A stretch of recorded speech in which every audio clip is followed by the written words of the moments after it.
तेलंगाना प्रदेश Congress committee के सदर रेवंत रेड्डी ने हफ्ते को हुक्मरान तेलंगाना राष्ट्र समिति कायदीन को मुफ्त बिजली पर रेफरेंडम का चैलेंज दिया। उन्होंने कहा कि कांग्रेस पार्टी किसी भी सब स्टेशन के इलाके में वोट नहीं मांगेगी जहां 24 घंटे मुफ्त बिजली फराहम नहीं की गई।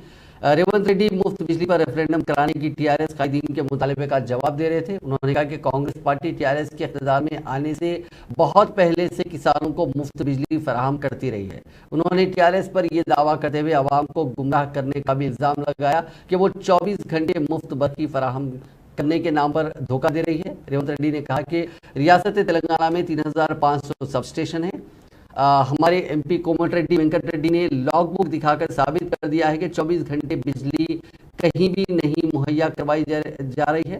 उन्होंने कहा कि सब लोग सब स्टेशन के करीब ग्राम सभा और रचाबंडा मुनाकिद करते हैं और किसानों से बातचीत करते हैं। उन्होंने कहा कि अगर किसान ये कहते हैं कि उन्हें 24 घंटे बरखी की सरबराही की गई तो उस इलाके में कांग्रेस पार्टी वोट नहीं मांगेगी, लेकिन जिन इलाकों में किसान ये कहते हैं कि उन्हें 24 घंटे बिजली नहीं मिली उन इलाकों में टीआरएस को अपनी इंतखाबी मुहिम नहीं चलानी चाहिए। रेवंत रेड्डी ने टीआरएस के उस दावे पर भी सवाल उठाया कि उन्होंने पिछले 9 सालों में उससे कहीं ज्यादा काम किया। उन्होंने कहा कि सर्वे रिपोर्ट से पता चला है कि मौजूदा 104 अराकीन असेंबली में से 80% अगले इंतखाबात हारने वाले हैं। उन्होंने ये भी कहा कि सर्वे से पता चलता है कि सीएम केसीआर भी गजवेल में हारेंगे।